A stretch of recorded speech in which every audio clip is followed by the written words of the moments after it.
Welcome to the WTR Healthcare Happenings podcast. I'm your host, Tim Gerdeman, Vice Chair and Co-founder and Chief Marketing Officer of Water Tower Research. In today's podcast episode, we welcome back Dr. Amit Kumar, Chairman and CEO of Anixa Biosciences, NASDAQ ticker symbol ANIX. Also joining is my Water Tower Research Healthcare Equity Research colleague, Robert Sassoon. Anixa is a clinical stage biotech company which develops a novel type of CAR T cell therapy for the treatment of terminally ill ovarian cancer patients. Anixa's clinical portfolio includes a vaccine for the treatment and prevention of breast cancer. The company also runs additional preclinical cancer vaccine programs. So let me first welcome our guests, Amit and Robert, to today's podcast. Good morning, gents. Good morning, Tim. Thank you for having me. Good morning, Tim, and good morning, Amit. So, Amit, to kick things off, I understand that you have referred to 2026 as a pivotal year for Anixa. Can you please briefly outline to us why that is the case? Yeah, thank you. Thank you, Tim. Well, first of all, we've completed the phase one study of our breast cancer vaccine, 35 women, exceptional data, exceptional results. And we're planning to we're planning the phase two study now. And typically, valuations for biotech companies dramatically increase when phase two begins. So we're looking forward to that, not only from a valuation standpoint, but also from a scientific standpoint to see how well this vaccine works. Secondly, we have exceptional overall survival data for terminally ill ovarian cancer patients in our second clinical trial, which is still in the early stages. We've only treated 12 patients so far, but 9 of those 12 have outlived their expected overall survival date by dramatically. And so we're very excited about this because this is a CAR T against solid tumor that is showing data that we believe is better than any data that's been produced for any other CAR T therapy for solid tumors. So with that data in both of these trials, we believe that now is a good time to really, really engage with pharmaceutical companies for partnerships that are a component of our business strategy to eventually complete the clinical trials and then commercialize these products. So 2026 is a year where all of those things are going to happen, and we're very excited about it. Those data points certainly sound very encouraging, so best of wishes on how those all unfold. And with that, I'll turn it over to Robert. Yeah, thanks, Tim. So, Amit, with the phase one breast cancer vaccine trial now completed, having met all primary endpoints and demonstrated really strong immune responses, I think in 74% of participants. So, what are your plans now for FDA consultations, phase two start, manufacturing scale up, and additional US sites beyond the Cleveland Clinic in 2026? Well, you just summarized basically all of the key points that we're engaging in for the breast cancer vaccine and preparing for phase two. We filed a CSR, a clinical study report, a preliminary CSR to the FDA, and we're augmenting that to supply a more comprehensive clinical study report that summarizes all of the data in great detail to the FDA. Successive to that, we'll request a meeting to have discussions about the design of the clinical trial, appropriate number of patients to power the trial. And then, in parallel, we're in the process of manufacturing material for the phase two. We had material for the phase one, which was manufactured under certain rigorous conditions, but now we have even more rigor to meet to produce the phase two and more material as well for phase two, especially since in the phase two, as you noted, we'll be doing the trial at multiple sites besides the Cleveland Clinic. Cleveland Clinic will certainly be our anchor site, but we will have additional sites throughout the United States, primarily, probably 15 or so, plus or minus. And as we bring on those sites, we'll be announcing them. And in addition, we have other things that we're working on in parallel, including seeking additional non-dilutive funding. As you may know, the phase 1 trial was fully funded by a grant from the U.S. Department of Defense, or I should say Department of War now, that funded it, provided that grant to the Cleveland Clinic to complete the phase 1 study. And now we and Cleveland Clinic have applied for additional capital to fund additional work on this vaccine. And we anticipate that we'll receive some funding. We're not sure exactly how much because at the current time the government is involved in a number of different things that everyone knows about. But we anticipate that we will, because this is potentially a game-changing product, not only for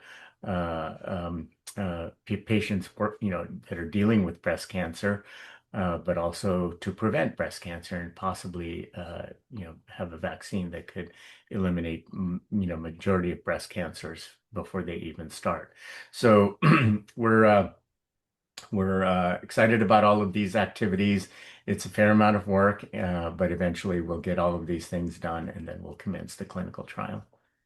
And you still have a timeline of the end of this year for the clinical trial? We're targeting that timeline, but a number of things are dependent. We might be able to move faster, or we may take a little longer, depending on things like the FDA meetings, other aspects. But Yeah. we're looking forward to trying to begin this trial as soon as we possibly can. Got it. So turning to your CAR T Lira Cel program, where the phase 1 study remains ongoing, the anecdotal survival data to date has been pretty striking, particularly given that you're dealing with terminally ill patient population. Now that you've received approval to escalate to higher doses, could you update us on the current status of that program, your plans for advancing the phase 1 study, and when you might expect the next update? Yeah, so that trial, as many people know, like all trials, is a dose escalation trial. So we begin at a modest dose and then increase the dose as we prove that the previous dose is safe for patients. And so far, we have completed 4 dose cohorts, and we are now at the beginning of the 5th dosage cohort, which is dramatically higher dosage than the first few patients. Now, as I noted, in the 4 dose cohorts, we've treated 12 patients so far, and 9 of them, 3/4 of them, have outlived dramatically their overall survival expectation. So that's fantastic for metastatic, late-stage, terminally ill patients that are not responding to any drugs. We're extending the lives of 9 of these patients. That being said, we've not cured anyone. We have knocked out portions of their tumor, as shown by necrosis that we see in the tumor. Necrosis is cell death, as you know, in the tumor. But we believe that as we go to higher dosages, we're going to be able to knock out larger numbers of lesions, or perhaps completely curatively treat the patient, which is exactly what we would like to see. And we'll continue updating people on a patient-by-patient basis. So we'll be updating the market on a rolling basis on this trial. We'll certainly be monitoring overall survival for all of the patients that are still alive in this trial. And one other thing that we're going to be doing in this next cohort is a process called lymphodepletion, which is something that has been used in the hematological CAR T therapies that are approved on the market. But we have not yet done that here in our CAR T. And we'll, of course, be monitoring biomarker studies, looking at scans, looking at markers like CEA, which is an indication of how your ovarian cancer is doing. That being said, the biomarkers are valuable, but really what's more important is overall survival. It doesn't matter what the biomarkers are doing if the patient is not surviving. So our goal is overall survival, and that's what we'll be reporting. And I encourage people to go to our website and keep track of all of the things that we're doing here, because this is going to be incredibly exciting to move forward with higher dosages as well as lymphodepletion. And that website is www.anixa.com. So That's right. let's take that a little further. You talked about these very impressive survival data. So can you talk a little bit more about the early survival data for the CAR T Yeah, yeah. and dose escalation plan, and then also talk about the dose escalation plan, which was recently approved? Yeah. So the median survival for these patients is Mhm. roughly 12 weeks, 3 months plus or minus. Obviously, that's a very, difficult thing to predict for individual patients. So, if median survival is 12 weeks, then technically roughly half the patients will pass away before 12 weeks and half the patients will go longer than 12 weeks, but not a dramatic amount longer. In our case, we've had three patients of the 12 pass away within the three of the dozen patients that we treated pass away within the first 12 weeks, but nine have survived dramatically longer, including one patient that survived for 28 months, dramatically longer than the 12 weeks. So that's very exciting. Um, now, this is spectacular actually for CAR T therapy, and frankly for any kind of cancer therapy for terminally ill patients.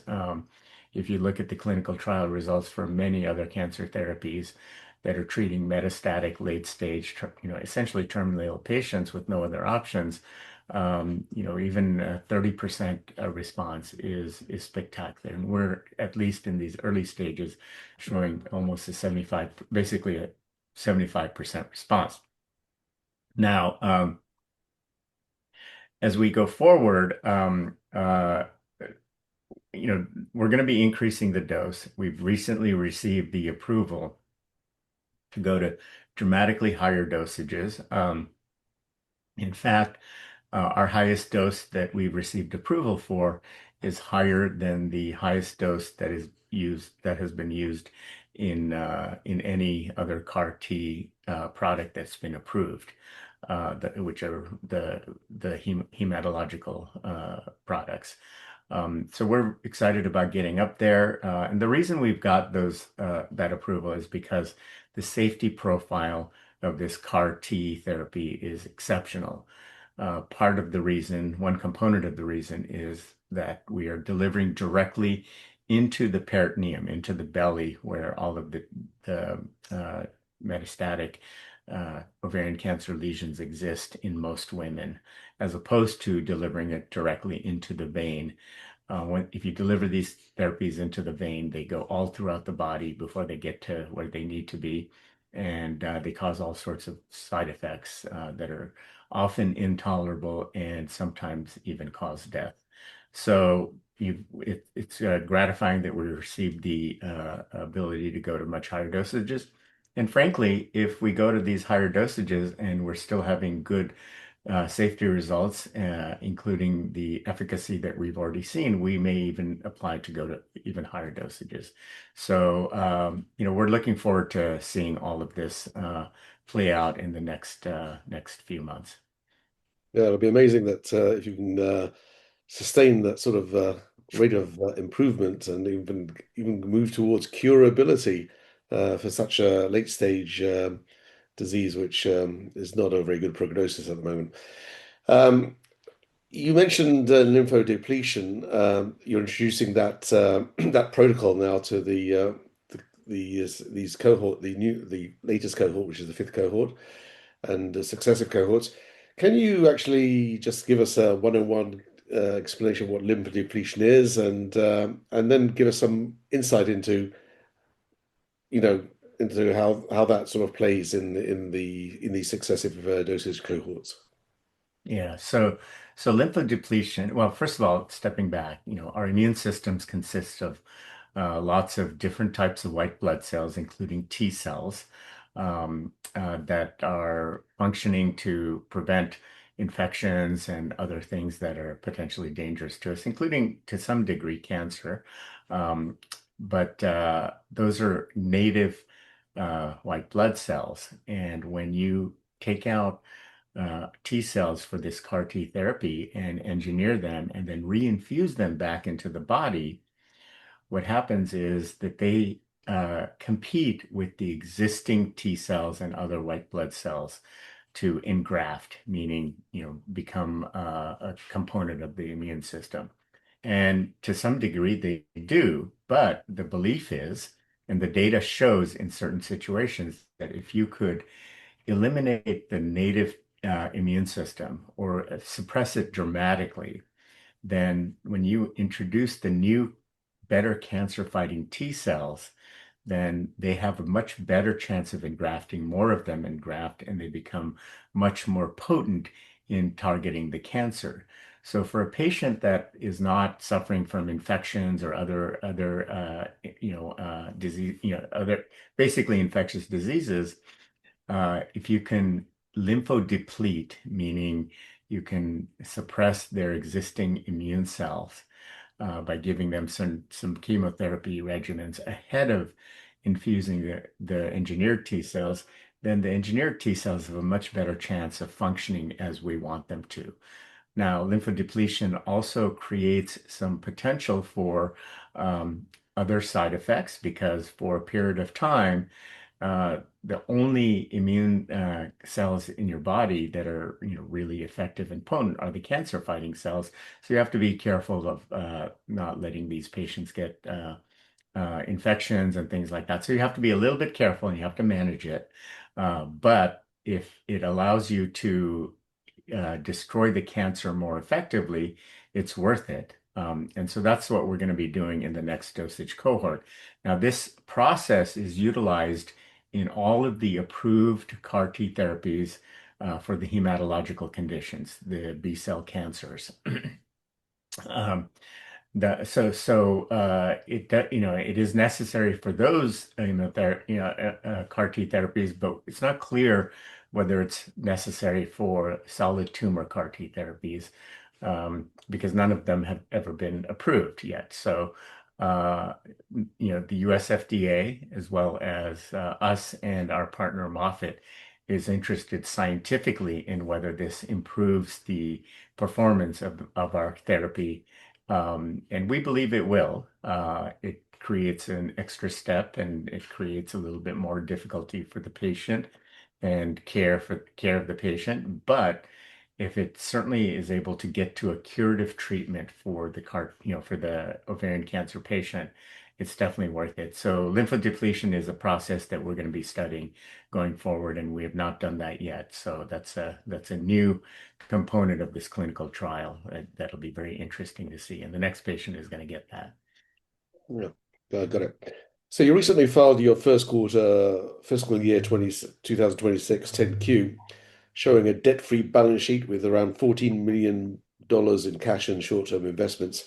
So how do you plan to allocate capital to support your key 2026 milestones, such as initiating the phase 2 breast cancer vaccine trial, which will require transition from a single site study, as you mentioned, at the Cleveland Clinic, to a multi-site trial, significantly scaling up manufacturing and also advancing the Lira Cel phase 1 dose escalation study? And additionally, what are your expectations for cash burn this year? Yeah, so that's a good question. I get asked that question all over the time. As many people know who followed our company, we have designed the business in a way that burns very little cash. And in fact, yesterday we had our annual shareholder meeting, and yeah, I'm not sure exactly when this podcast will be broadcast, but on March 10th, I should say, we had our annual shareholder meeting, and I presented a comprehensive update on all of our products and projects, as well as cash burn. And if people have about half an hour, I encourage them to go and listen to the archived version of that presentation, in where I talk about how much cash we've burned. When we were a preclinical company, we were burning less than $5 million a year. As we moved into the clinic for both of these clinical trials, we started burning closer to $6 and around $7 million a year. Last fiscal year, we burned $7 million roughly. And as we go forward, we'll burn this next 12 months, burn another $7 million. So we have plenty of cash. As far as allocation of the money, about 40 or 45% of that will be allocated to the breast cancer vaccine, a little bit, 25, 30 to the CAR T therapy, and then a remainder in overhead. So very, very efficient and frugal utilization of cash. And the good thing is that both of these clinical trials are producing very, very good results. And our plan going forward is to hopefully not to have to raise cash, but to establish partnerships with pharma companies that will help us complete the clinical trials as well as eventually commercialize these products with us getting a share of the revenue. And as I noted earlier in this discussion, phase 2 studies are when things get very exciting for products like our vaccine. And the phase 1 studies for the CAR T are already showing indicators of efficacy, even though it's a small number of patients and we don't have statistical significance yet.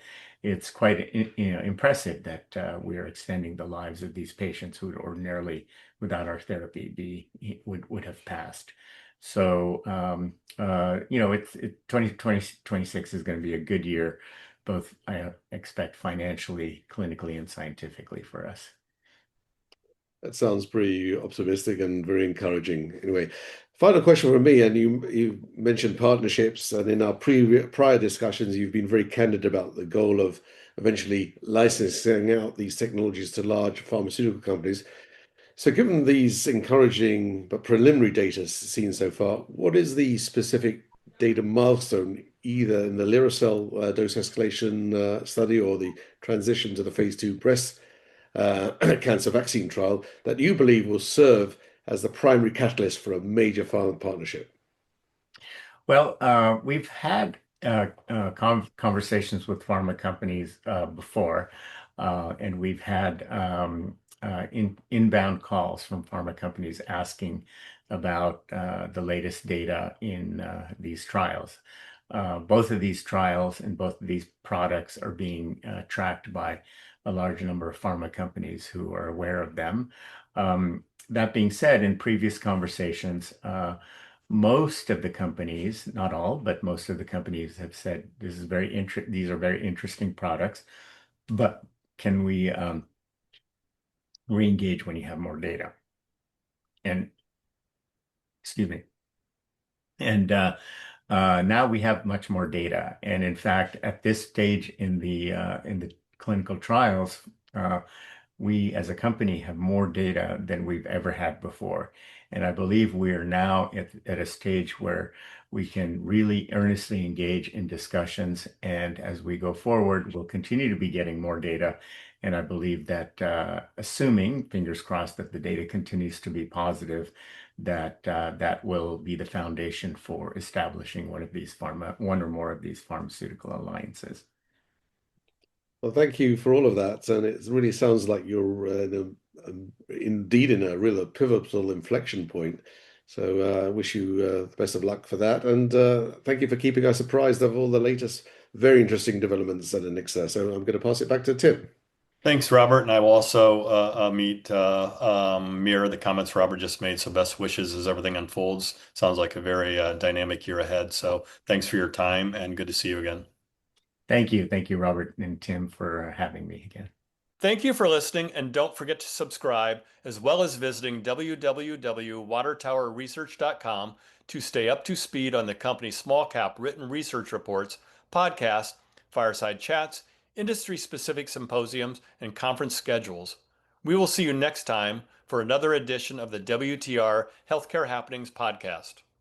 Finally, a special thanks to the producer and editor of the podcast, Krista Fitzpatrick.